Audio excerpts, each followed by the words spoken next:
What's going on, everybody? Welcome back to another phenomenal episode of the Modern Queer Podcast.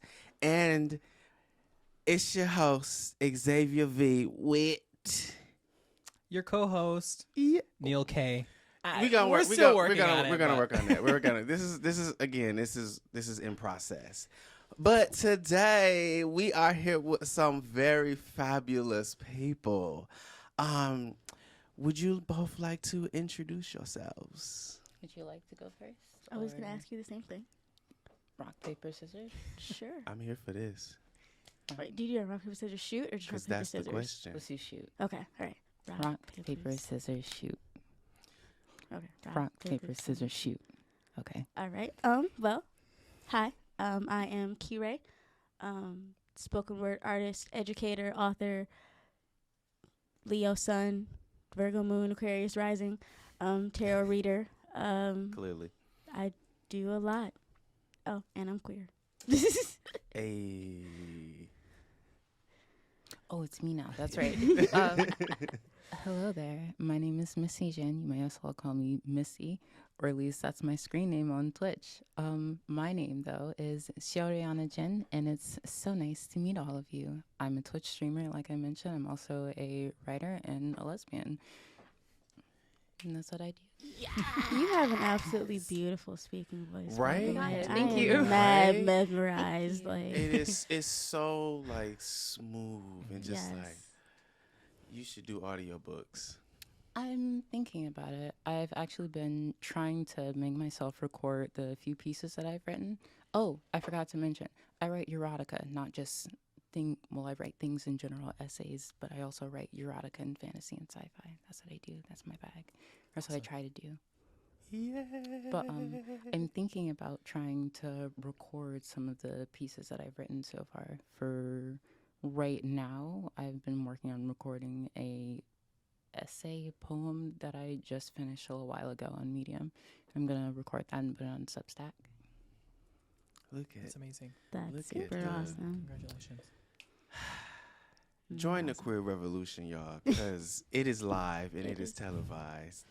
But I'm so glad to have all three of you all here because, first of all, I have had the privilege to interview all of you all for the Modern Queer magazine.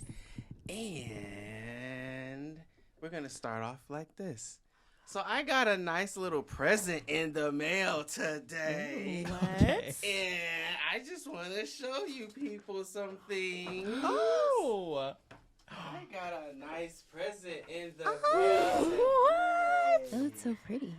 Look at that. Wow. Look at that. Oh my God. This has been updated. Yeah, Oh, look at Lord. you beautiful people.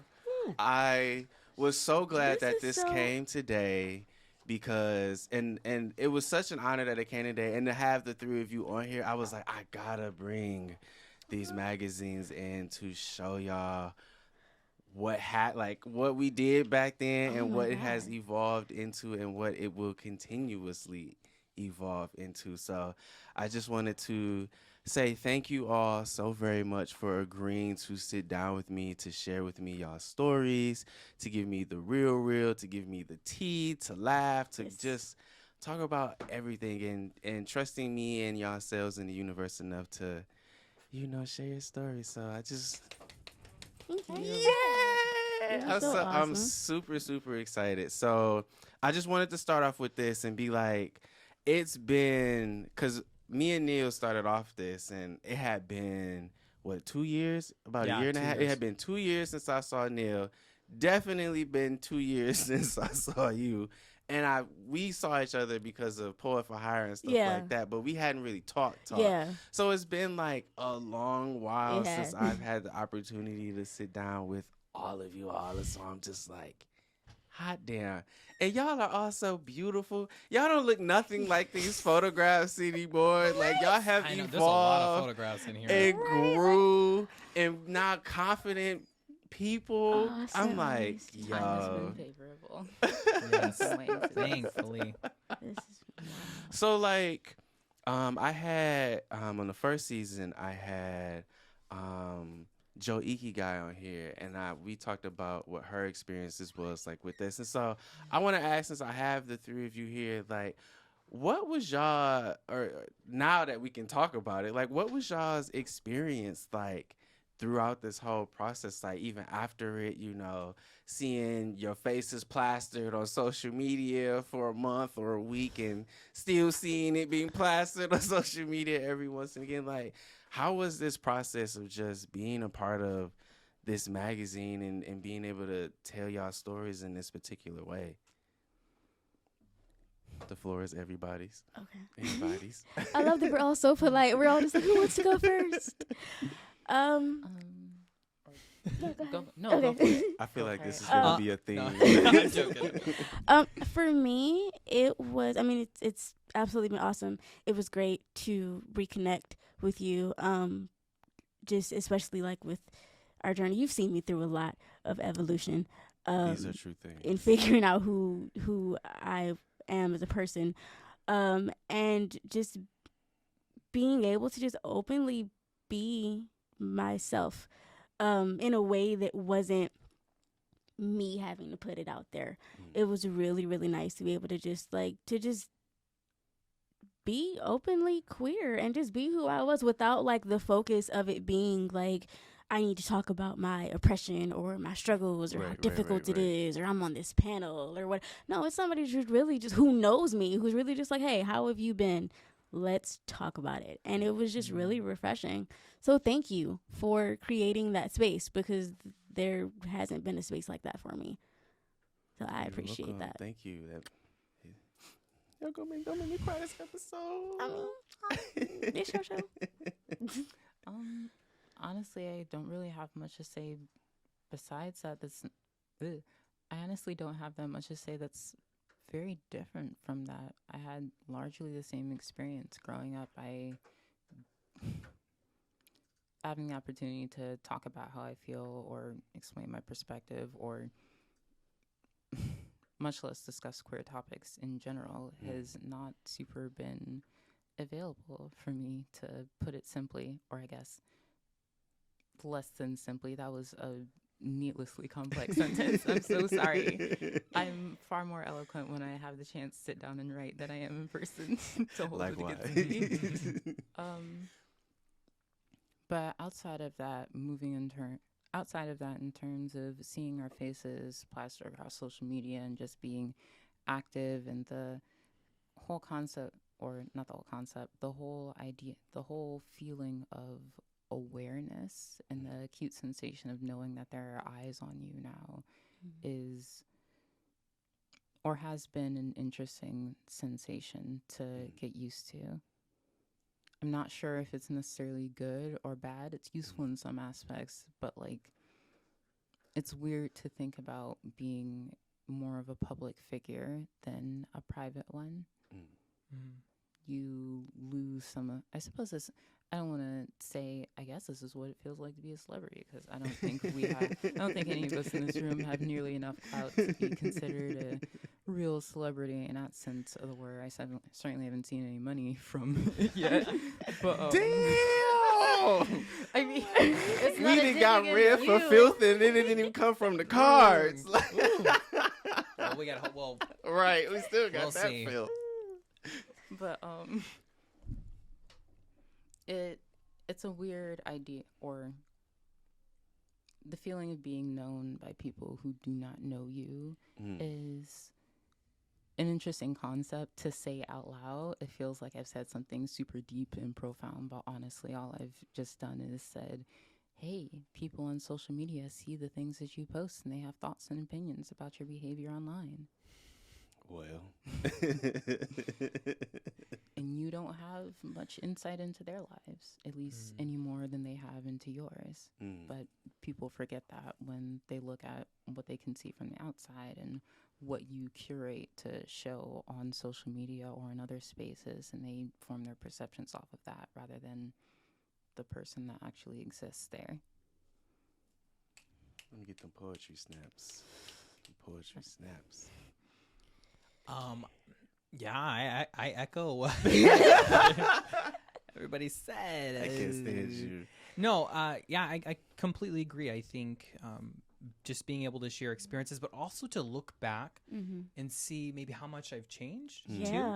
And like, I was talking to a friend, and they can I get a little bit of background music while I talk? No, they were talking about how like my thoughts are like kind of immortalized a little bit. Like it's like it's in somewhere. I can go back to it and I can reference it. Yeah. You know, instead of like having a conversation, you know, I might remember some points, but no, it's like everything I said is here. And kind of to what you're saying though, posting on social media and for other people to be able to read that is awesome, and it's beneficial, and but also you're like vulnerable too. Oh yeah. Do you know what I mean? Oh yeah. Like, Very much so. Yeah. So like there's some ebb and flow with that, I think. Overall, it's a great experience. I love seeing my face on Yes. the covers, the cover of a magazine. I picked That's some really cool. good pictures just into you. I realized. Yes, y'all did. Y'all picked some really good photos to send me, so I was like, it made putting everything together a lot easier.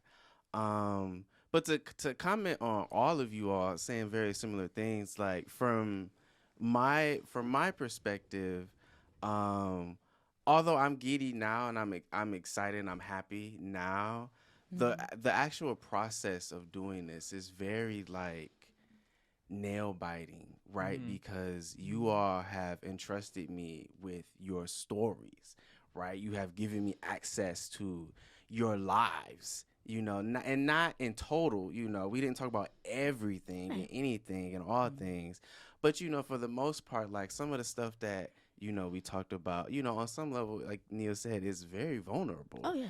Right. And so for me, it became a very delicate balancing act of what do I put and what don't I put, and what do I put on social media and what do I keep for when they actually go and read it. And not only that, like something that people don't realize is that some people actually feel jealous because you all got quote unquote were chosen to be a part of this, because it was like, well, I got beef with this person and some stuff that happened way back in the day, so they don't deserve to be on here. Or how do they get to be a part of this when I've been in the community doing X, Y, and Z for so long? Just all these different things started popping up. Like the more and more I started to reveal like who each person was that was, you know, being a part of this.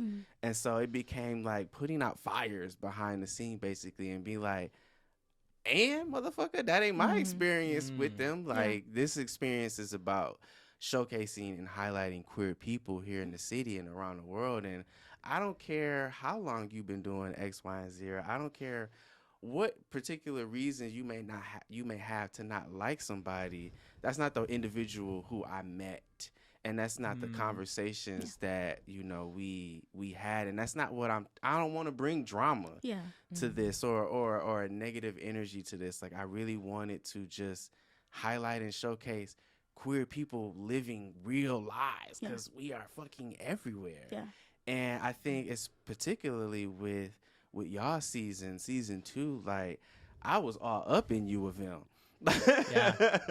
I was in U of M. Like y'all were students. Eric, Dr. Britt was a professor. You know, it was just spanning the gamut of what queerness could be and what could look like. And even now, like when I go back, I'm like, damn, we talked about that. Like, wow, we said that, and I'm like, shit. I'm like, oh, how did we? I really said no way. Like, why did I do that? But I think another thing that y'all don't know about is just the amount of, or maybe y'all do on some level, the amount of beautiful feedback that I have received, you know, based on people who I may have interacted with from out of the state, or who may not know y'all and who have read this and been like, oh my God, I didn't know that about her. Like, what? She's here. What? She's doing? What he do? What? He cute. And I'd be like, but you know, he in a relationship right now. You know, so it's been extremely positive, like and just how it has continued to evolve. Like, I'm like, wow, I never thought that now we in season 5 and with 30 plus people at this point. And I'm just like, oh, shit. That's awesome. So kudos again to y'all. And to you. Yeah. Yeah, for pulling all this together and connecting each of us. This space wouldn't exist for us if it wasn't for the start of this. So thank you for your vulnerability of even opening up in the first place to even say that you were willing to carry somebody else's story, because you didn't have to. Mm-hmm. So did you ever, I guess, imagine the magazine getting to the place where it's at? No.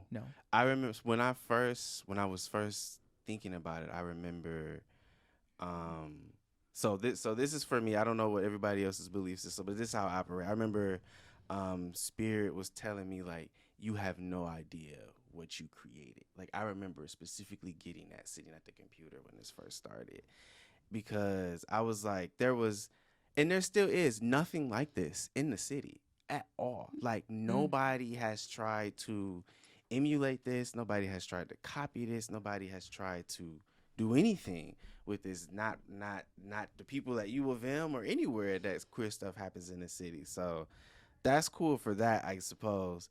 But I just had a vision that I just wanted to do something for the community here, because I had been to New York, I had been to DC, I was in Dallas, I was in Virginia, I was in Tennessee. I was in all of these places, and I was seeing queer culture just be beautiful. You know what I mean? I was seeing trans people and drag, and I was just like, and just me being from like, I'm not seeing that on a regular, right? And so when I'm going to these places, I'm like, why can't we have something like that here? Why can't there be spaces and opportunities for queer culture to thrive, and all of us, but not only just thrive, but let's just have real conversations about real shit that's one, going on in our lives, and two, that's happening in the world and in the country. And that's why I love you so much, and why I be standing you on Facebook, because you be going fucking in. I don't even know what you mean. Oh, I've been my quiet. God. Well, maybe recently, but back in the day, I'll be like, yes, tell these motherfuckers what is good. Like, I was so behind the scenes, just like, yes, tell that motherfucker that they bullshit is on display. Tell these political ass motherfuckers, fuck you. It was just fun. But no, like, to answer your question, no, I never thought that it was going to get this far, and every season elevate something. Like, when it was Jaws, that's when I had got the name, The Modern Queer, and we had the logo. When it came to Kirei's season, that's when stuff like views started coming in, and I was like, whoa, what the fuck? Like, okay, people are like really invested in this. Season 4 is when I got also during that I can't think of her name. Somebody gave me money to do social media ads because they saw what I was doing, and they said, hey, I wanted to donate. Yes. And so we ran Instagram ads for The Modern Queer, which I was like, whoa. Nice. Right? And so then season 4, that's when Xander came in, and she did the photography for a couple of them. And so it's just like every season has sort of elevated into something that I was just like, what? Like, what the fuck? Then we got physical copies now. It used to be books. I remember giving y'all books. Now I give you physical magazines. Like, what is? And so because of all of that, like, this is how I can do a podcast with us now. Like, because of this. And it started out as an idea in my mama's basement. Well, not her basement totally, but in her downstairs. When I had got back to Flint from traveling. I think that it makes me hopeful, especially hearing that there are people that are supporting you. Yes. And they're like, their intentions are really just to see you do good. Yes. You know what I mean? And I know you were just talking about there are people that have some jealousy and whatnot, but it's really nice in this space to have people that support you and like help you, build yourself. And they're not in it for maybe any recognition or anything. They just really want to see you do well. I think that's really amazing. I mean, and I think some of those feelings too, they're just human feelings. I've been in spaces where I've been like, oh, like I was at this event and there's no photo of me anywhere on the article, but like I have to check that. Like that's a me thing. Why do I feel like I personally don't feel as worthy, and now I'm projecting it onto you? And then anybody who, you know, for like, oh, I had this beef with whatever, I had this situation years ago, I would hope that I am not the same person that you had beef with 5, 10, 15 years ago. Right.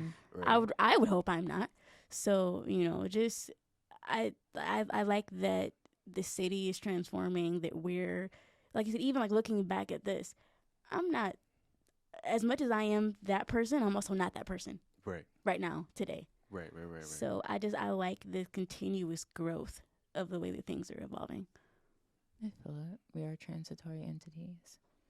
Come on now with the words. No? Come on with the words. Transitory Put a definition. entities. What? Should I define it? Please. Yeah, honestly. It's, well, it sounds more complex than it really is, but saying that we're transitory entities just means that literally we are living beings or entities, creatures, things that exist. I mean, we're living entities. This table is an entity, but it's like pretty decidedly dead. At least I hope. I hope it's dead. Ooh, don't move. We see you. We see you, baby. We are entities that exist in transition. We grow from birth until the point when we die. We are constantly changing and moving.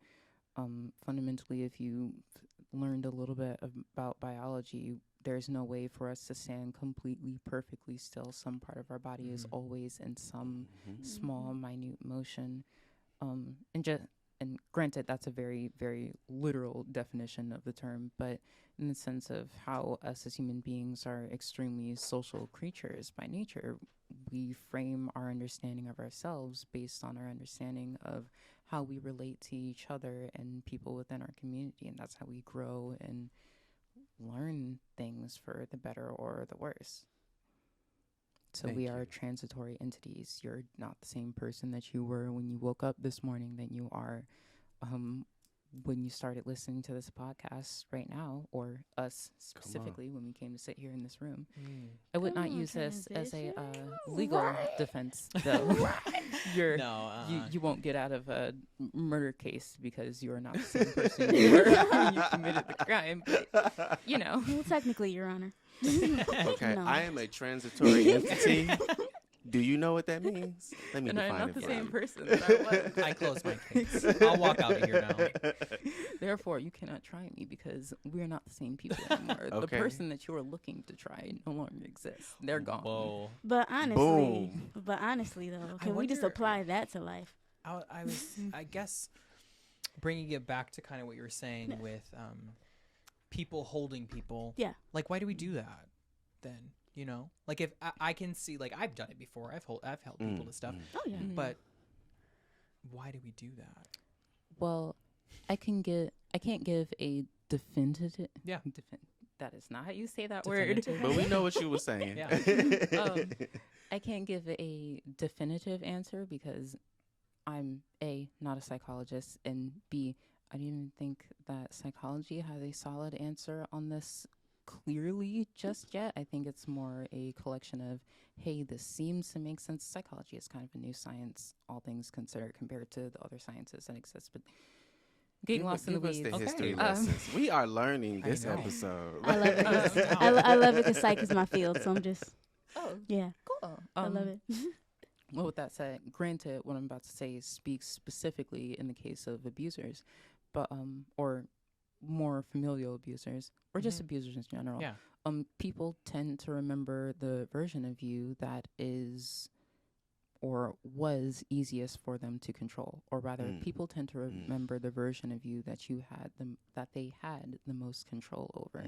Your parents don't tend to remember you, even when you're 16, you've grown up. They don't tend to remember you or recognize you as the 16, 18, 20, 30, even 40-year-old that you are now.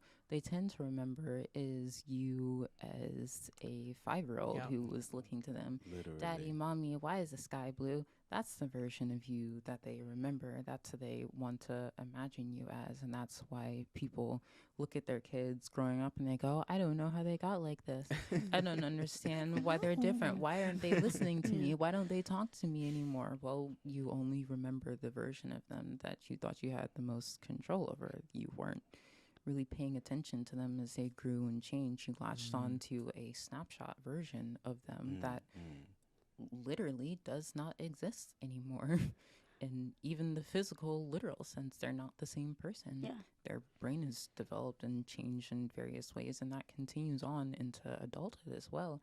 When we're speaking with our peers, your teachers or faculty members or your boss or your coworkers, they remember the version of you that either A, they met, or the version of you that they were able to most easily interact with, and without trying to sound necessarily malicious, manipulate the behavior of. When people understand how to interact with you in order to get you to behave the way that they want, you make sense to them and are clearly understood. That's the version that they remember because that's the easiest to conceptualize. This is so interesting. Sorry, I don't mean to interrupt. No, you're good. This is like a deja vu moment. Talking for too long. I feel like I've been here before. You have. And seriously, in this scenario, like my hands are here. You have. It's like fuzzy, but you're talking, you're here, and this is here. All of this is here. I mean, listen. Isn't that weird? No, it's not at all. I mean, You have been in this moment before. Deja vu to me is a very, very real thing. Yeah. It's very, very real. Because it's so funny now because me a few years ago would have been like never. But there's definitely different worlds. There's definitely different timelines. I've experienced deja vu a lot. And so, yeah, you've been here before. You just didn't know that this was like, you didn't know that this moment was going to happen right now, but there was something in you like preparing you for being in this space. and or you can think about it as your body is catching up to something that has already happened. Interesting. Yeah. And so it's like this moment has already happened. It's just we're just now in this reality of it. Okay. Yeah. Sure. Yeah. Deja vu. Literally. Yeah. But more another explanation is potentially that your brain has just placed this into your long-term memories before your short-term memories, so it feels as though you've actually experienced this before, when your brain's just moved the files into the wrong spot a little faster than it was supposed to. They're always moving the files into the wrong spot. At least that's one. Yeah, for sure. That's one interpretation. That's what you get for being a transient entity. See? We're gonna We're listen. gonna That's use the it in word. all the wrong That's context, the but word it's of okay. the episode. It's transient entity, feel literally. it. But also to go back to your point, I think it goes back to and similar to what you're saying, like control and how our perception of our reality. And what is most comfortable for us to experience, right? Because I'm comfortable with you being this version. And if you expand beyond that, I'm triggered. Now I'm traumatized because now you have to grow. Now I have to grow and expand. Literally. What does that mean for me in dealing with you? And a lot of times I don't think, at least in my experience, what I've witnessed is that a lot of times people, at least in that moment, don't want to expand their definitions of themselves. Yeah. Which is why when I think back on our conversation, one of the things that you told me, you was like, well, this is called Black Boy Blues and I'm not a boy. And so I had to explain it to you. But after that conversation is when I went to talk to my friend. I was like, maybe we do need to expand the definition of this. Hence came the modern queer, because it felt like that was more inclusive and all encompassing and could mean so much and does mean so much more than just sexuality. And so like, so just all that to say, like, we just need to get out your comfort zone. And a lot of us just aren't comfortable to get out of our comfort zone. So we want to hold on to the thing that might have felt good, and shit, a lot of times might have felt bad, because when we have traumatic experiences, a lot of times we don't know how to properly heal and grow and move on from those experiences. So And even when we do, the amount of emotional energy that it can take to sit down and process and sit with those feelings and really get through them isn't necessarily always there or possible for everybody. Yeah. For sure. I am here for this. I'm here. I didn't think we was gonna get off philosophical and stuff today. Okay, so that was it for our first segment, and now we're going to hop into the next segment, which I don't have a name for today, unless Neil got a segment you want to throw out. Well, you already know I love the complaining part. I love pet peeves. I love what grinds my gears. So we can go into that segment. Yeah. I'm sure people got some things to complain about, right? The floor is yours. Or just little. It could be.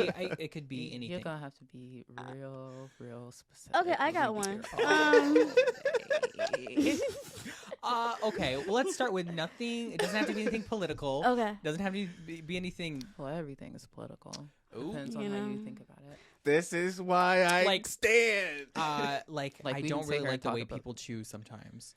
Chew. Like people that chew really loudly. That's a pet peeve of mine. Do you have mesophobia? I mean, I can talk. Is it What? Is it mesophobia? Is that the one where like the everyday sounds bother you? Like Yeah, the way like- people chew, I've the way never they heard of yawn, the that. way that they pop their ears or stretch or yeah. It's not that Interesting. intense. Okay. It's just some people like Oh yeah, I can't chewing stand that. things or eating things like they're a liquid or something like that. Yeah. I'm like, No. ooh. No. Freaks me out a little bit. People who don't use their turn signals. Oh yeah. I don't understand the purpose of you being in your car if you're not going to use it correctly. Like I don't really get like This why. is a segment I'm of me very just laughing. strongly- Why? Like, and also, it's just not safe. Like, I need Yeah. to be able to know what you're doing as the person behind Mhm. you. Like, I'm very strongly of the opinion that humans should not be driving. Okay. Straight up, cars should not be a thing. Okay. Trains, trolleys. No Oh, more train- cars. Yeah. No more cars. They. The We- world has progressed past the need for cars. Don't we? Cars are Didn't we? canceled. Didn't we have like a trolley system in Flint? We did Back for in a the very day, short yeah, while, yeah, Mhm. but it's not. I don't think it's in a strong enough position to be able to run during the winter, and also, the city or just hell, America, period, does not like putting money into sustainable public options for For the sure. average person to be able to use Dun, dun, dun. on a regular period of time. They want people. let's just talk about it. There's so much. Oh, let's talk about it. Let's Let's talk about it. get Let's into talk about it. So, first of all, From fuck chewing GM. turn signals to transportation. Oh shoot! Can we cuss here? Yeah. Okay. Oh, I so just dropped okay, F-bomb. I was okay, like, so- wait. okay, maybe okay. So Give let's me let's the just ground let's establish the ground rules. So this is similar to our interviews. This is a free and open space for cussing, for Cool. F-bombs, swear words, all kind of stuff. Within means that it's not triggering and traumatizing and degrading and demeaning. Yes. Um, Yeah, right. Good. I like that. Right. Because Yeah. that's important. No, absolutely. Also, how do I want to put this? Let's not have rants. Oh yeah. That's no. okay. Let's not spend like 20 minutes ranting about the atrocities that is America, because we will be here for Yeah. ever. So let's have conversation and Oh, yeah. dialogue and not rants. Oh yeah. Okay. Have at that. America should have more public transportation options available to its people, because we need that to get to work or not have to go to work at all because we're in the middle of a pandemic. I agree. Well, And also, cars are polluting the planet right now. she said Not now. you said fuck GM. I heard Yeah. that. I heard that part. Fuck GM. Okay, I was like, please say that. I heard that. I don't want to go real into. I don't want to start tirading, but like, just fuck car companies. Period. Not just Oh, yeah. American car companies. Fuck Well. cars. Okay. Yep. Why are you? I'm what's just- no, I'm what's just happening sitting. I'm over just there? sitting. What is happening? I'm just sitting. No.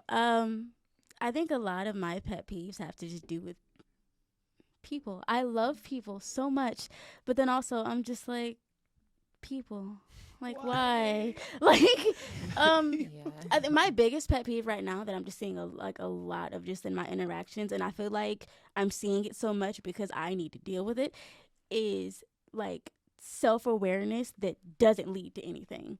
Like, you can be aware of something all day, but there is no action behind it. Like, this is a problem. Now I have to control and myself. that's literally all that happens. happens. Like, no, but like that's literally all that happens. But I feel like that is just, I'm a very action person, and so I'm just like, do something about it. That's that Leo. It is. It is. Because why are we just sitting talking about it for 3, 6, 9, 12 months? Okay. Like, yeah, so. There's definitely a conversation around like dialogue and action. Yes. Direct action, because there's a lot of spaces that like to talk and analyze and do all that. But at the end of the day, it's like... Especially the university culture. Yes. And isn't it so wild? Institutions. Right, fuck institutions. But isn't it so wild that like there would have been some years ago that we were just like, it's so important that I'm a college student because like I'm gonna get my education because that means I'm gonna, like, the transition of like awareness is just wild to me, because it's like once you're aware you can't go back. Like once you know, you can't unknow anything. Like, I mean, you can pretend, because I definitely kind of bliss a little bit, like, for sure. And I think in my experience, I've definitely seen people who know things and just decide, well, you know what, like this is as far as I'm gonna go, which is definitely within their choice. Oh yeah. Like I don't want to take this any further, for X, Y, and Z reasons, and so I'm, this is my plateau. Yeah. At least on this aspect, which is cool. I was going somewhere else with that, and my brain was like, no, you're not. It's all good. Okay, I'm done for the moment until it comes back.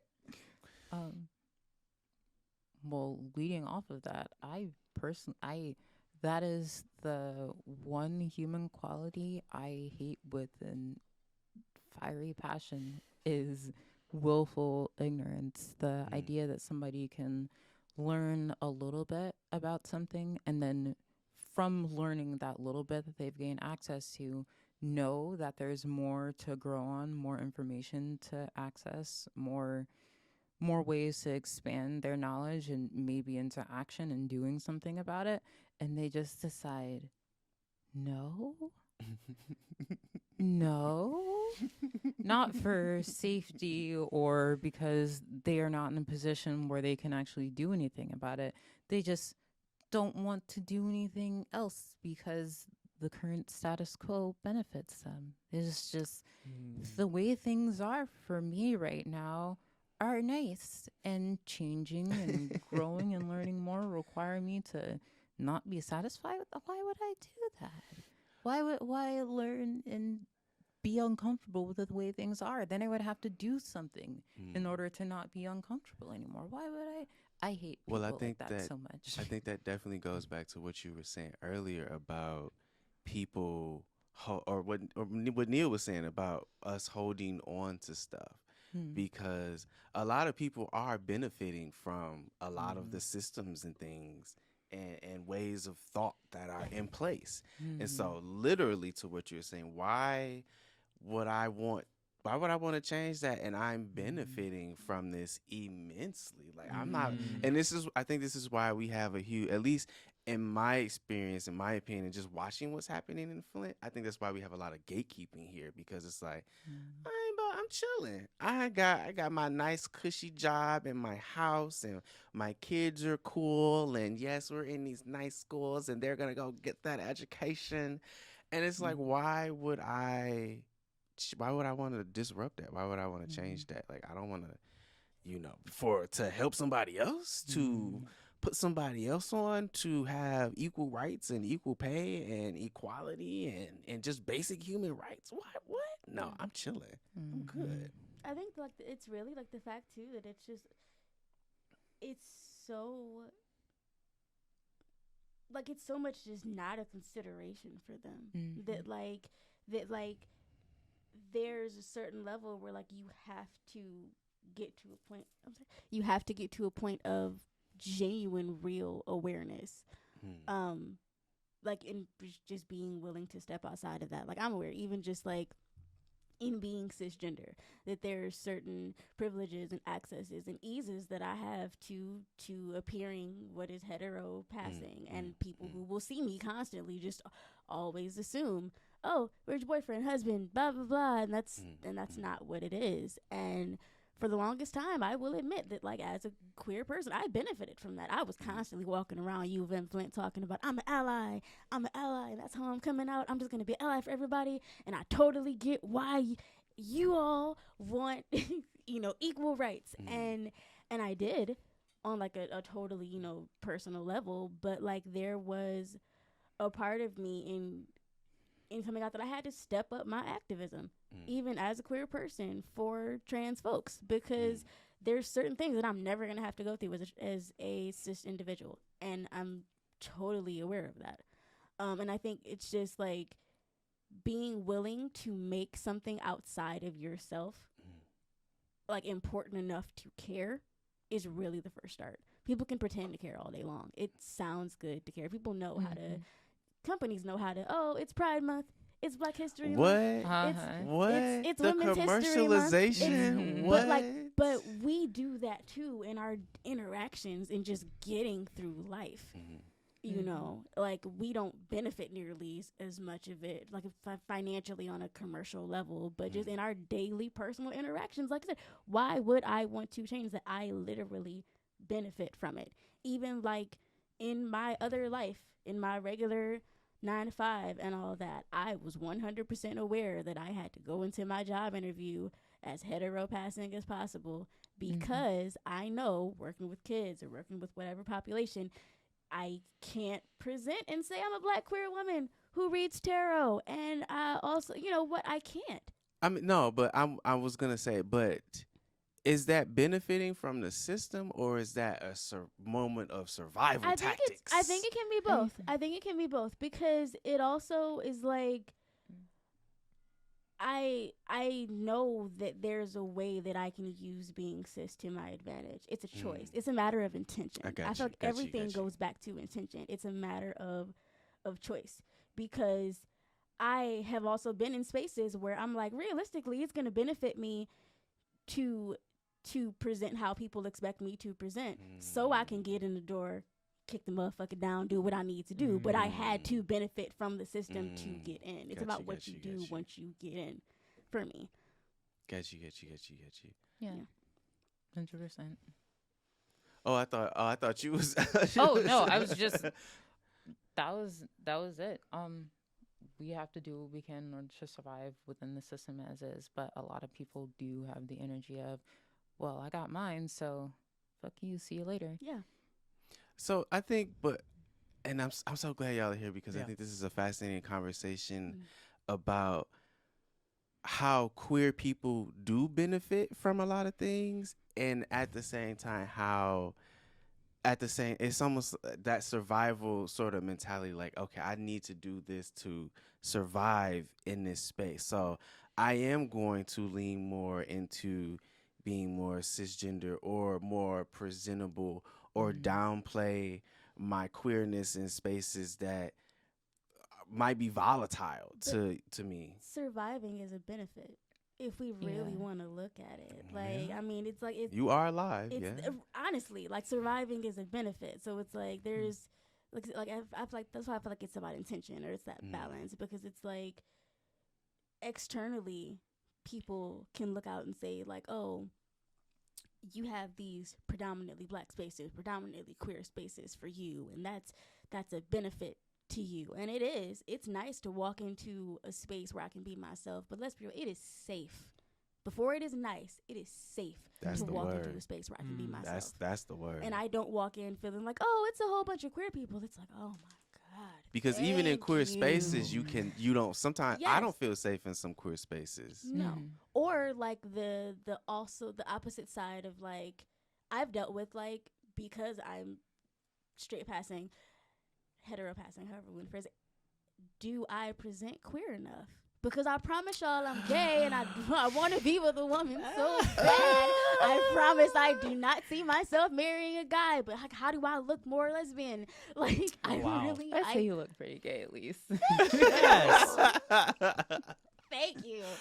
But, I wasn't even thinking about when she walked. I was like, "You gorgeous today." I was like, "Wow." but like it's really like figuring out this whole identity thing is it's always a process. Every day. Yeah. Every day.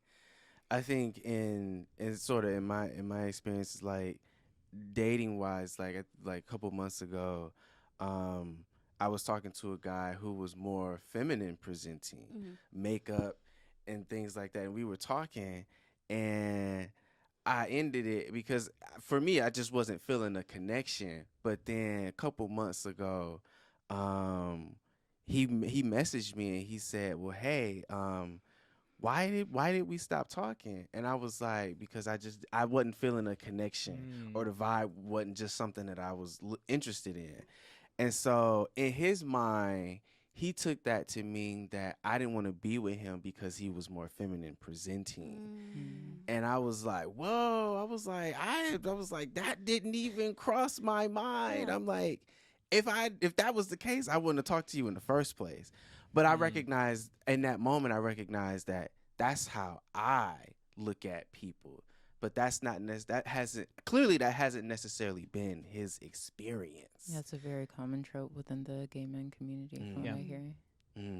Very, very much so. And I think me and Neil talked about it the first episode about just us coming into what is supposed masculinity, or just not even that, just feeling comfortable, in who we are as we mature and evolve in our transient beings. I'm sorry, I love that word. I love the word. It's such a good phrase. I love the word. It's such a good phrase. Right, because you're welcome. I got it from a meme I found online. Thank you, Memes. I was just about to say that. Thank you, Memes. Because in the first episode, I was telling Neil, for a very long time, like I didn't consider myself to be very masculine at all. I thought I was very feminine. I hung around a lot of women. I grew up raised by women. Because of my sexuality, I couldn't play sports, anything like that. And so it was just like, I never really, I guess per se, got the traditional male masculine experience. And so I was like, because we're all indoctrinated into particular beliefs being born in this country, I'm like, well, if I can't engage in these male dominated activities, then that means I'm not man enough. And so I just felt very feminine until the last couple years, where it was just that balance. You were talking about that balance. That balance started to become more present. And I started to get more comfortable. Like, wait a minute, just because I didn't do that doesn't mean I'm that, or doesn't mean I'm less of that.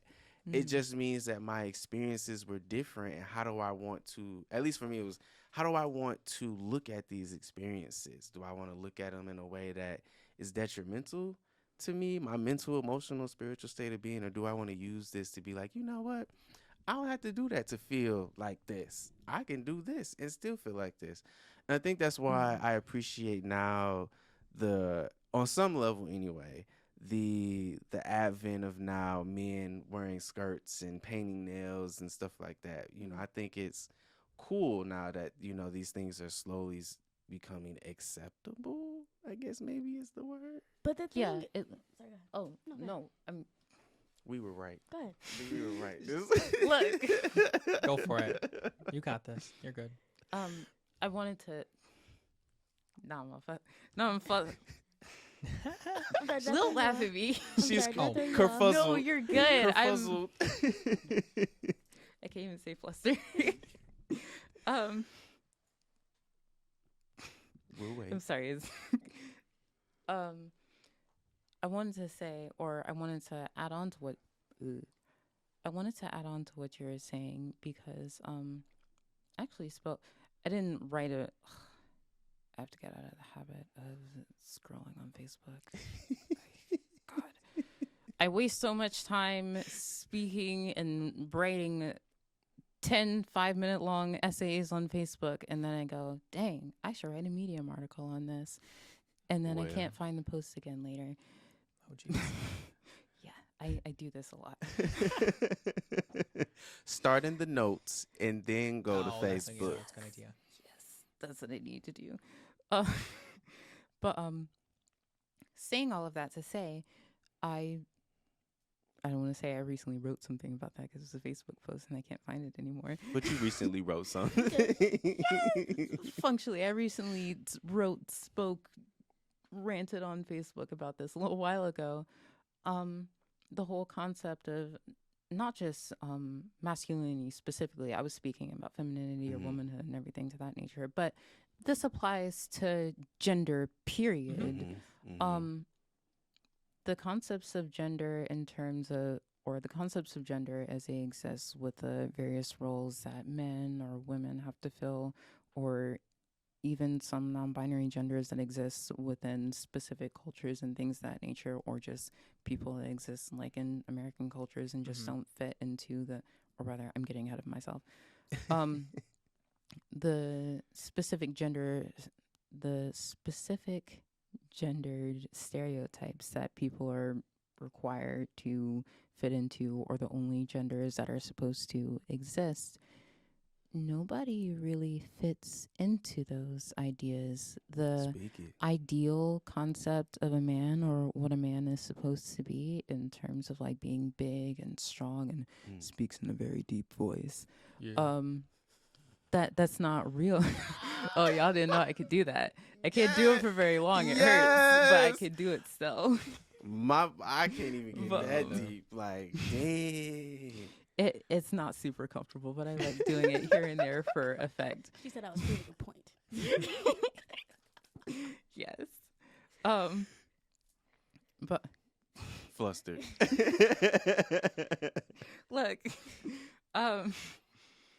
the ideal of a man does not really exist. That's it's a farce. It's a fantasy. It's an idea that men are supposed to live up to. In the specific case of whether you're a black man or a white man or an Asian or Chinese man or a Vietnamese man, et cetera, et cetera, et cetera. Same thing for being a woman. If you're a white woman, if you're a black woman, if you're a Chinese woman, if you're Vietnamese, Japanese, et cetera, Native American, or one of the Cherokee. That's the only one I can think of off the top of my head. But saying that to say, the specifics of the gender identities that we're supposed to fit into, or whatever a man or woman is supposed to look like, people don't actually meet those ideas. They're not real. Those people don't exist. And this extends by fundamental nature to trans issues, obviously, because we're talking about gender. There's not really much of a difference even between trans and cis people in that sense.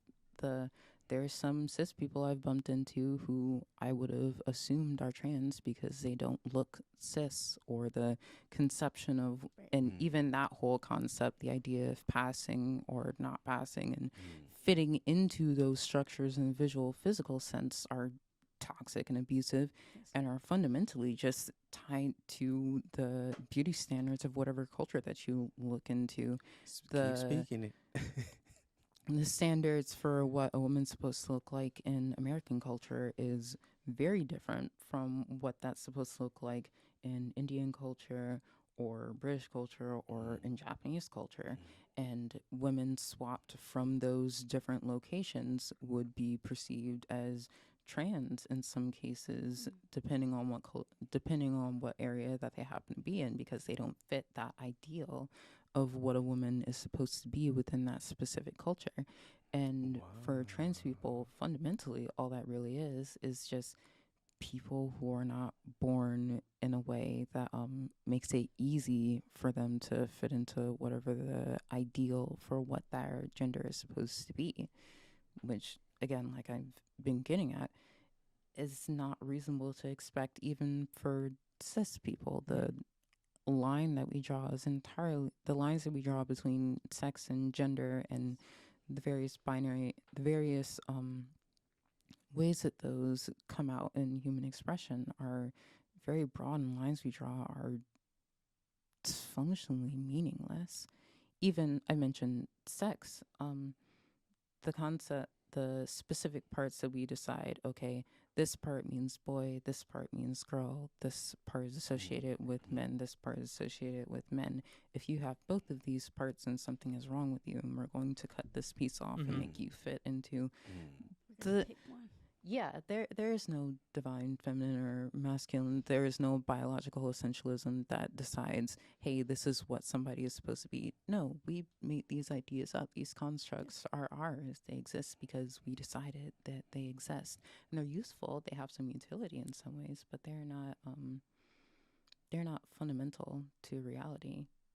And there's no reason that anybody should be held to meeting them. Realistic. Come on for the poetry snaps. I feel like we're so based on like what we see, what we perceive, like mentally, what we perceive visually. It's like it doesn't look a certain way, so it's not whatever, or it's not real until I see it, or it's not like I've still recently explained to friends. I had a friend tell me like, well, isn't it that a person, and it was a genuine question, so it wasn't coming from a place of like malice or like mean ignorance, but they asked like, well, isn't a person technically not trans if they don't ever have any kind of procedure? And I'm like, who do you know that's just walking up to anybody asking them, hey, when's the last time you had surgery? Exactly. Like of any kind, like you wouldn't just do that. And like that doesn't, but also like cisgender people get surgery.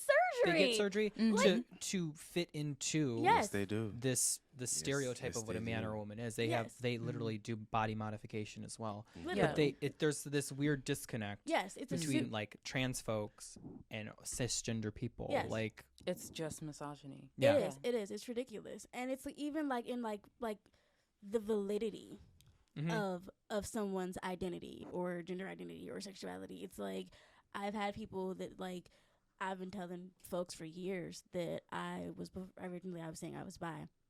Before I started saying I was queer, and it was like, well, that's not true because I've never seen you date a woman. What is that? What? Like, and it wasn't until I actually actively was in open relationships with women on social media that people were like, oh my God, she's really queer. I've been saying that for I don't know how long, and nobody believed me until they saw it. I like what it's a biphobia for me. You know, right? Like, and no, I really and I didn't realize like how much of like a thing that was a thing. Like for like women who don't want to date me because I was once with a guy at one point in my life, or even like I had someone post a thing on it was a Facebook status, and it was a conversation. Basically, they asked for people who identify as bi, would you ever date somebody who's trans? And if you would, why do you call yourself bi? And I was like, what? Well, I was like, well, then would I not be bi for dating someone who's? I'm confused. And they basically were like, well, you're not really bi, you're queer if you would date somebody who is trans. And I'm like, what is that? Why? Queer is a catch-all term. Literally, what in like, why do I have God, to? I hate people so much. back to keep going. I'm sorry. I hate people. I mean, but even like with the idea of like labeling myself, I would never be walking around being like, I'm a black queer woman, because unless somebody told me that they needed an understanding of who I date, who I find attractive, what my identity is. Like, I'm a black woman who likes women, period. Like, I find men very, very cute in the face. That's it. I would never see myself marrying a guy, but men are very attractive to me. And I struggled with that of like, does that make me bi? Like, and it's like, what? I didn't think that. I never thought that like there was a label, something I had to call myself, until somebody else was like, I don't understand what you are. Right. Like, because they have this comfortable, narrow definition of what this is supposed to mean, look like, and feel like on some level. And so here you are, and all of your unchecked box or just out of the box shit, and it's like, hold on, like, no, I gotta compact, man, get your ass back in that box. I have to be in a box. I have to be in some kind of label. Like, I have to be queer enough. I have to be you know, like Right? enough of an activist I have to be. I gotta be like, gay enough. I really have to be gay. I gotta like, be gay now enough. that I have overcome not having to present as hetero anymore, now I gotta be so gay. Y'all gotta know. Super, yes. And it's wild because it's like, even within like but the queer community, Yes. like, you have to prove it. Like, and that's the thing that's so interesting to me, because people make it a thing of like, oh, people are coming out, da da da. And it's like, why do you feel like people have to know? I personally don't feel like people have to know. And when I identify who I am, I'm not doing it so everybody can be like, oh my God, Kirei is black and queer. Right. I don't care whether or not, you know, but I'm in a society where I have to. Essentially, I have to give you some label so that you know how to perceive me, regardless of whatever it is. You have to know how to perceive me. And they're also, and with that said, labels are also supposed to be useful for ourselves because they're supposed to be descriptive, not prescriptive. Okay. People behave like the label, like the various queer labels are supposed to be. Do I need to turn this way more? I mean, yeah. Okay, you're good. Yeah, if you want to talk directly into that camera to make a point, go ahead. I mean, I guess I will, but now I'm going to get self-conscious again. Wait. But people use these labels that we've developed with queer theory to try and understand ourselves better and be able to describe our experiences in clearer ways for us to conceptualize the ideas and our experiences for ourselves internally on the individual level and within the community. But a lot of people from A, outside of the community, and B, I don't want to be mean, but be mean as fuck. I don't want to be too mean. I don't know.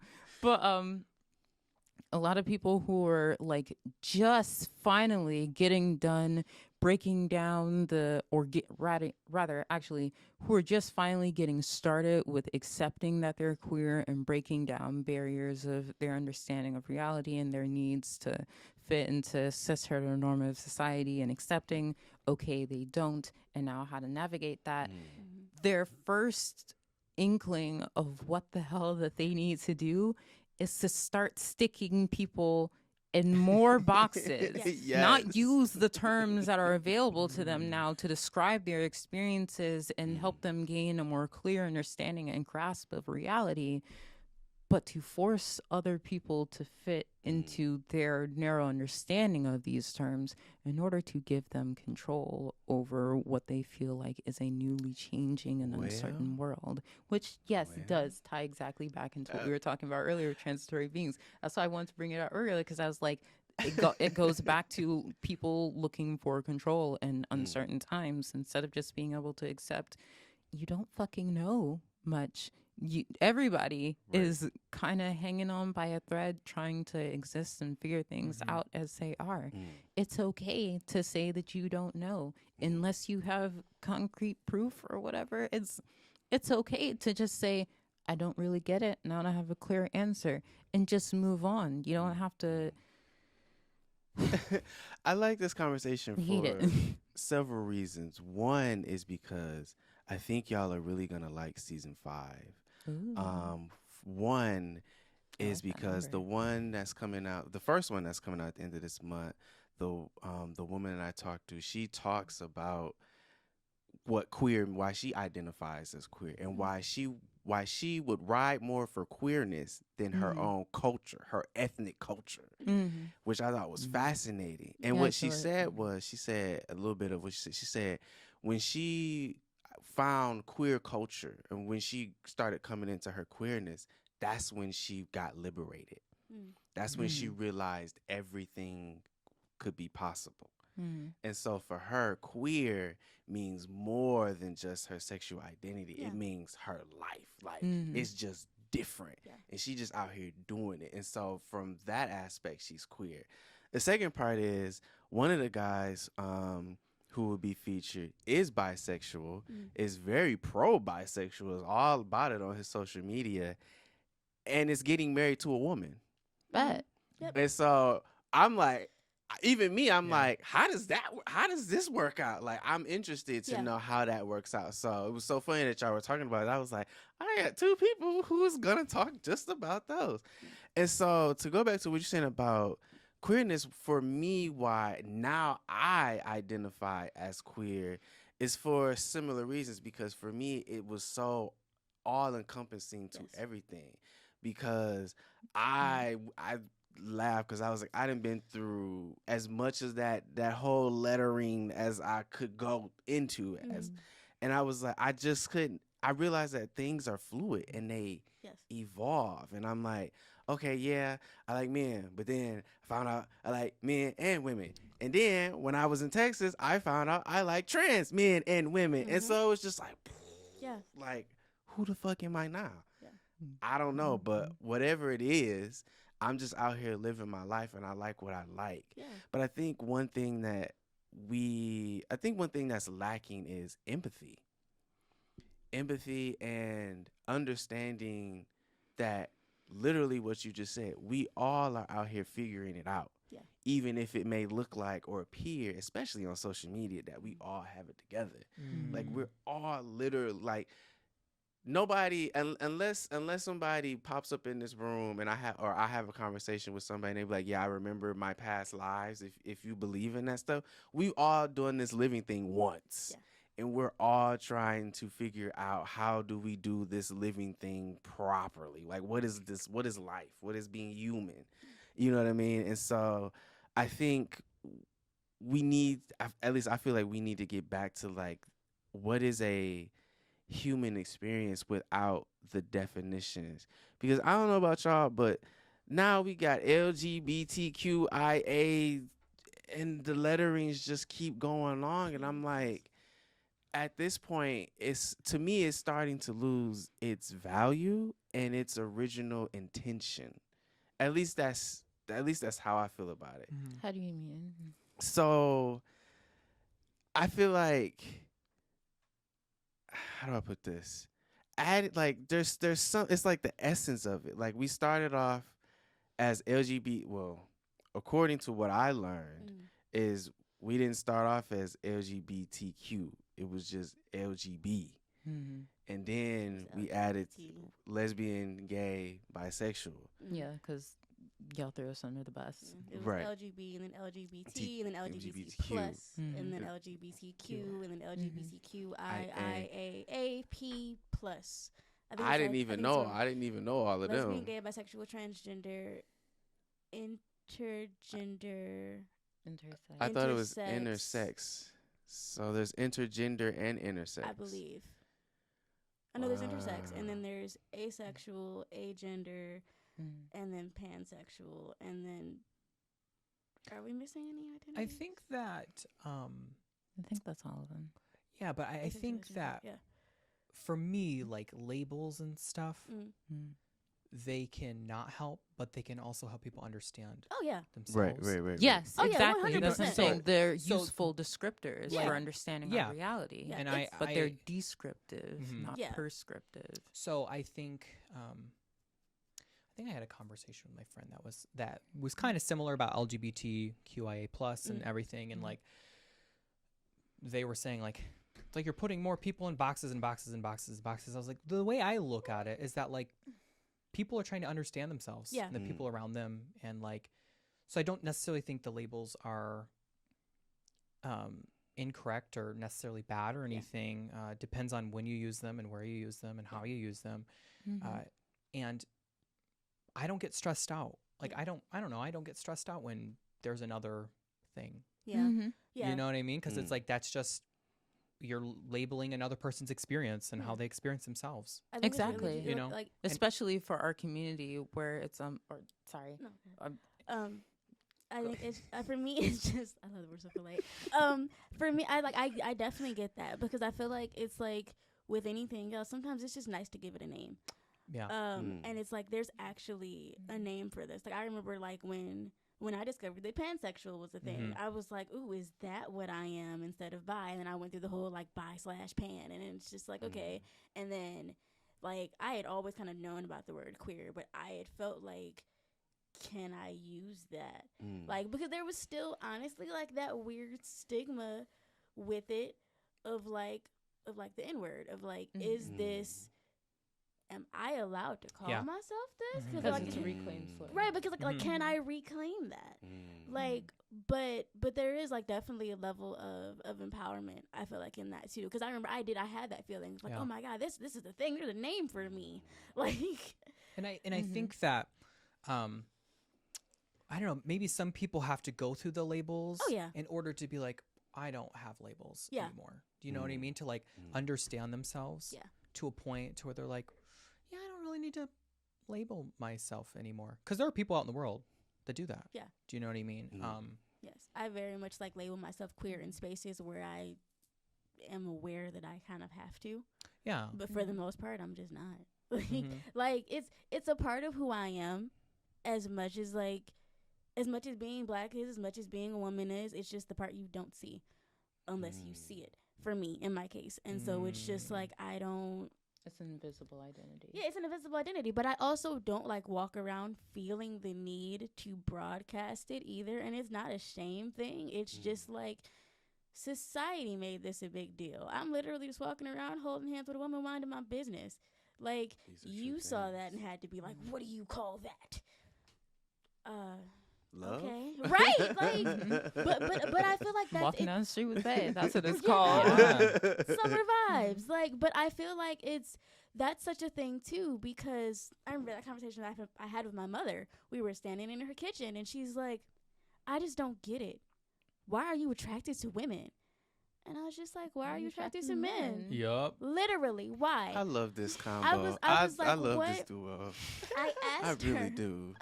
I asked her, I said, what attracted you to my stepdad? And she was like, well, he protects me, and he's smart, and he's funny. And I'm just like, and he's good to look at too, right? Yeah, same things. Like, it's not. But she told me, she told me, she's like, I had never thought about the LGBT community outside of who you sleep with. When you told me that you wanted to be with a woman, I had never thought about you falling in love and being with a woman. And I was just like, But that's a lot of what people think. It's like people feel like people coming out is like, this is who I sleep with. That's not what I said. Definitely. There's some like sexual, like some sexual deviancy sort of for sure thing. For sure. Fetishization. Yes. Oh my God, that pisses me off so much. Yeah. And it's interesting how, like, what you just said, they can't reflect on their own, like, relationship. Well, why do I like the person that I like? Yeah. You know, it has to be a conversation between you two. And, I mean, you don't have to say anything. Yeah. But now it's up to you to be like, why don't you reflect on yourself and then come back and have the conversation? Yeah. Which I think for 2 seconds. Which I like, because it sort of makes you like the game agent or the change agent for people that you meet. Yeah. And in good ways and bad ways, because some people may not be ready for that, but because they had the experience of you, it's somewhere in the back of their mind just festering, like, oh shit, now I gotta deal with myself. Now I gotta, well, why do I look at, you know, the opposite sex in such a way? Yeah. I think those are powerful things. I love that. I'm getting tongue tied and flustered. Okay. It's infectious.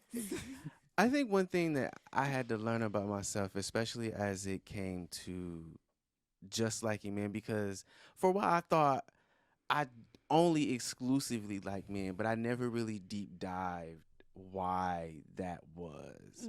And what I came to find out was it wasn't that I never stopped liking women.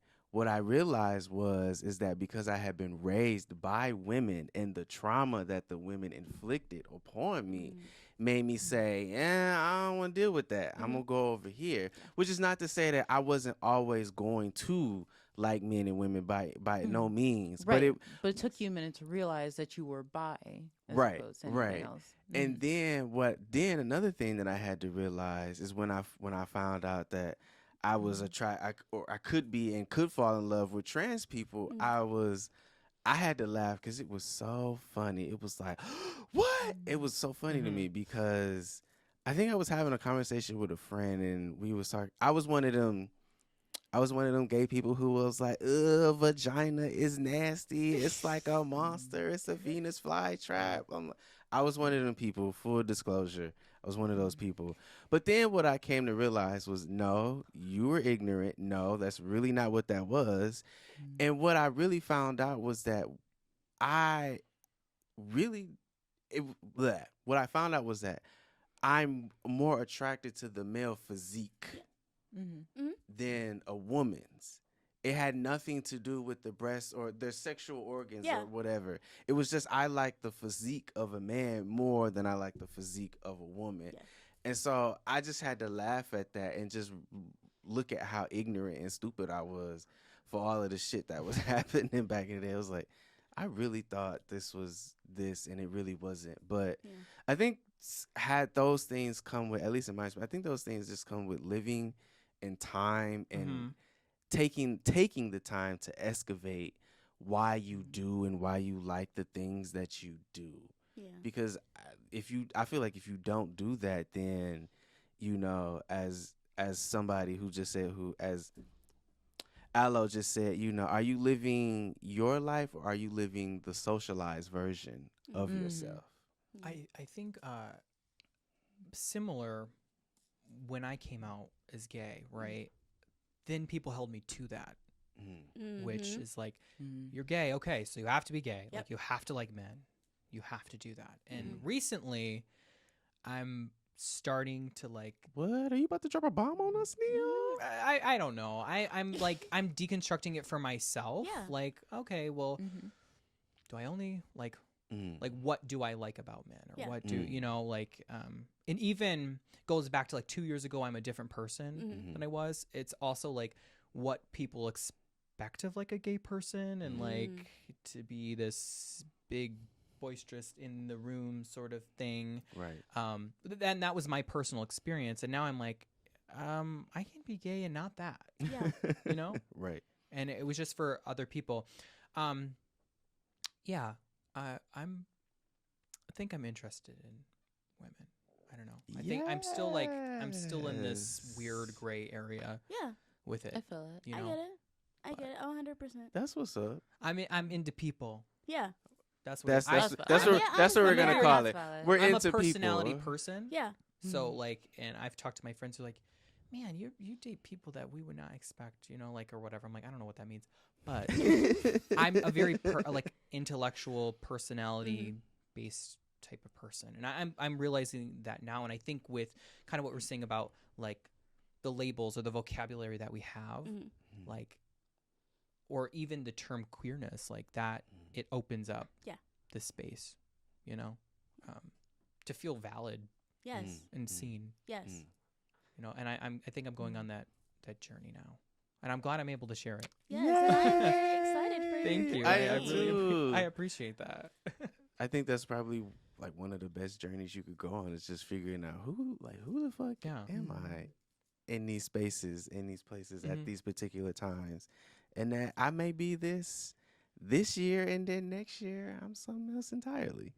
It's nice because you're doing it for yourself. Yes, like you're really like thinking for yourself, and you're analyzing, you know, all of that, and when you make that decision, it doesn't have to be permanent, right?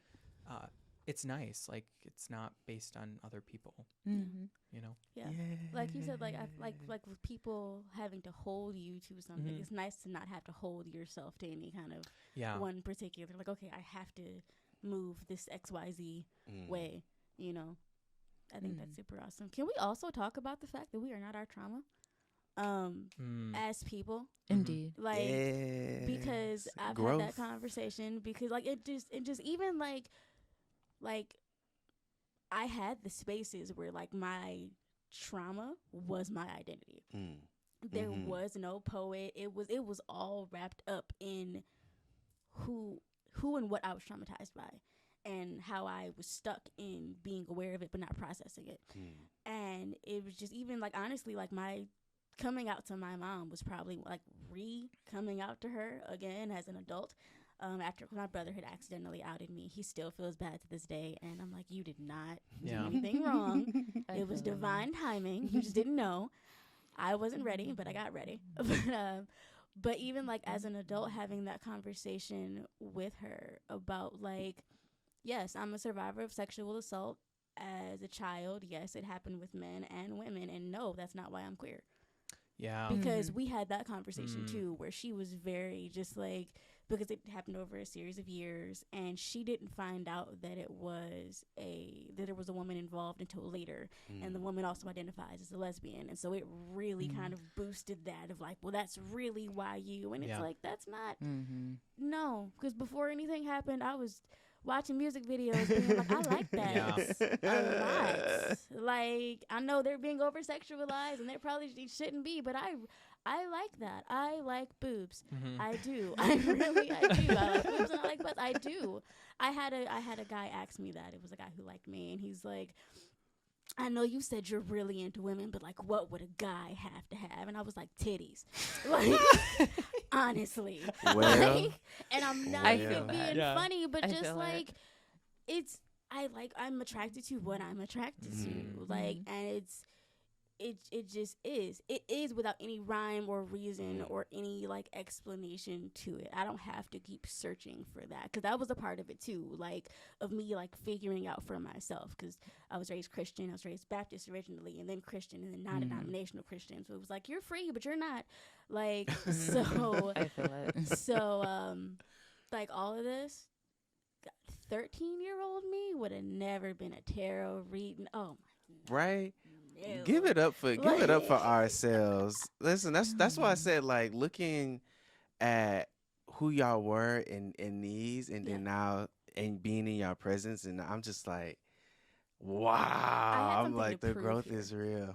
I had something to prove here in this interview. Well, you know what for myself. What I liked and what I got a lot of comments specifically about yours was the healing aspect of it. Was that you were talking about the trauma and how you were still in the process. You recognized it, and you were doing what you said you want people to do. That action, you were moving towards that healing, but you recognized that it was there, and you was moving forward to process it and deal with it and move on from it. So that's specifically a lot of feedback that I got from yours. Yeah, that was, but like that proving thing was like that was still a personal thing with me, because that was one of those moments where I was like, I gotta be gay enough for this. Like, for real? On the low. And it wasn't because of for you. real? It had nothing to do with you at all whatsoever. It was like, somebody is asking me about my sexuality. Get ready to be queer. Yeah. Like, let's bring it forward. Let's bring it forward. Yes. What? Very much so. What? I did not. Yes. Wow, that never crossed my mind Yes, at very all. much so. Wow. And so it's like, even like talking about that now, being aware of like a couple of years that I don't have to be in the space to do that. That's a nice feeling. Wow. That's a really, really nice feeling to just be like. But that's also why I appreciate the name too. Like, the modern queer, we're literally just living our day-to-day lives, and like, that's what you asked about. This whole thing was not about, so when did you come out, what did that look like, how long has it been, you know, what was the struggle. No, like, it was just like, all right, so what you been up to? I do like asking. I think one thing that's consistent is I do like asking about the process of, when did you know, or when did you come into awareness that this is who you were, at least at that time. Because what I liked about it is that everybody gives different answers. And so it's like, I feel like it was a way to sort of prove that on so many levels, in a lot of different ways through all of this, is that queer people are not monolithic or homogenous. Like, we operate in so many different capacities. We have even though we are under this umbrella, our experiences are so vast and so very different. And so that's one of the biggest reasons why I like doing this, because even for me, like, I don't know a lot of stuff, you know, and I don't know, you know, I just know my experiences. Yeah. And so the more that I get to talk to people, the more I'm like, wow, like, I didn't know that. I didn't know that. Like, I learned stuff here tonight. I'm like, shit, I didn't know that. So the next time I interview somebody, I'm gonna be like, are you just saying this to bring your queerness forth for the room, or what? Like, I didn't know this. With that being said, we will kick off final thoughts for the episode, and we will go this way. Final thoughts. Thank you for having me. Thank you for the space. I'm extremely, extremely grateful for it. I think this is a super awesome podcast. I can't wait to see what else grows from it. And this has been a bomb. This has been a really, really awesome experience. You're welcome. Thank you. Honestly, about the same. Thank you for having me on here. I was not expecting to receive the offer in the text 2 weeks or so ago that it was. So thanks for having me here. If you viewers at home want to see more of me, look me up on Twitch. What's the no? Yeah, can we also Drop. I'm Okay. sorry. I forgot to say that. Drop where people can find you, what you doing, what's next. Okay. Ego moment. You can finish off and then I'll circle back. Okay. I'm Mystydjinn on most apps and social media that exist. That is MYSTYDJINN.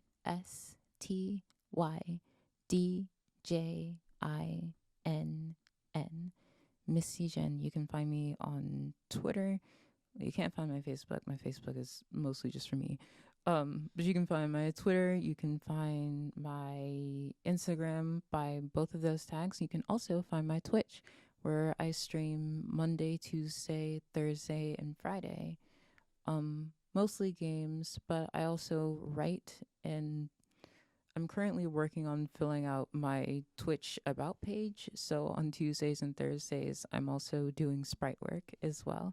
But most of it is writing and working on things that I find interesting. And then horror games on Mondays and fun mostly RPGs and stuff on like Fridays. And in between all of that, I'm currently playing Hellblade's Tenuous Sacrifice on Mondays. The follow is happening. All right. Don't forget to watch the VOD. We just finished the first half of the game with Valrabin. But with that said, yeah, look me up on Twitch and you can see when I'm streaming. I try and be on by 8 p.m. Mondays and Fridays, and then Tuesdays and Thursdays I'm on at the earliest at 11 because I like to try and reach into the EU a little bit. But I'm probably moving that time slot down a little bit further. But that's all. Connect with me on social media at Kirei_poetry, KIREI_POETRY. That's me on Twitter, Instagram, TikTok. I'm Kirei on Facebook. I am releasing my website in a couple of months, so KireiThePoet.com will officially be a thing again. I am going to be speaking at U of M in April for Sexual Assault Awareness Month. So April 9th, I believe it's April 9th. I have to check my dates. That's what I have a booking manager for. I'll be speaking at U of M in April, and I will also be in Indiana speaking in April to a group of youth at IUPUI about self-acceptance in the queer community and as a queer person. I'm releasing a book this year. We talked about it. It's the same book that was supposed to be in this one. COVID happened. Like literally COVID happened. I am working on releasing that this year. And it's going to be another level of transparency for me. In just like, and honestly just in self-acceptance, because I've never really openly written poetry and shared it about my queerness. So expect that. There's going to be some black queer stuff in there because I'm a black queer woman, so you're going to get some black queer woman stuff. That's it. Hey. Thank you two for sharing. I really appreciate it. I'm excited to be the new co-host of the Modern Queer podcast. Season 2. You can follow me on really any social media platform. Neil Kagerer, NeilKagerer. Also, you can follow me on my furniture page. What? I redo furniture on the side. So Project Peace Studios is what it's called. During the summer, I usually do it because warm weather. So I like doing woodworking, painting. I feel it. Whatnot. When COVID happened, I started a little hobby. Nice. So follow me there. Like it if you want to purchase a piece. Let me know. If you have any pieces to donate, let me know. Yeah. Look at you, motherfuckers. Look at y'all. Oof, you love to see it. Thank y'all so much for accepting the invitation to be here today to talk about all things. Well, not all things, but a lot of good things and a lot of very pertinent a lot of very pertinent things that I've been wanting to talk about on a podcast, but now that I'm in a room surrounded by people who I can have that conversation with, I'm glad we got to talk about it, and the people can reflect on it, hear from, and maybe deal with themselves and put action and understand that they are transient beings. Yes. So thank y'all so much. Thank y'all for, again, being a part of the Modern Queer Magazine, for letting me come into your lives and interview y'all. I'm so proud to know y'all. But y'all ain't done with me yet. It's something coming, it's something in the works. There's a couple things in the works for the Modern Queer Magazine. And, I don't want to put nothing out there, but, maybe a little exhibit coming soon. Ooh. Okay. So, just be prepared for that at a later date. Sure. If you need models, I right. I might be able to do something. I hate y'all. In the middle of it. Yeah, so that's something something that's in the works. So I will be letting y'all know about that. And just something that I can talk about, I'm also working to hopefully get all of us who I interviewed in Flint together to do a photo shoot and a little meet and greet, little powwow kind of thing, but really a photo shoot where, so we just like, because to me, and I don't know if I mentioned this in these particular ones, but I'm like, y'all are part of my growing queer family. And it is my intention anyway that in some way we can all be interconnected on a good way. So, if something ever happens in life, or if you need some sort of assistance, whether you need an educator or a lawyer or a doctor or a poet or something like, you are a part of a group of queer people who are doing phenomenal shit in Flint and around this country, that you can just be like, hey, I read your article, I read your magazine, like I'm going through this right now, can you assist me? So that's one of my big brain intentions with all of this. So I feel that. Y'all can follow me on Facebook and Instagram at Xzavier V Simon. That's Xzavier V Simon. And y'all can catch us out at themodernqueer.com, bitches, because we got a website where you can read and purchase all 30 currently released, not all 30. It's like 22 because I still need to do the first season. But you can purchase 22 of them now, and season 5 of the Modern Queer Magazine has kicked off. We're getting involved. That is great. And with that, I love y'all so very much, and we will see y'all on episode 4. All right. Bye-bye.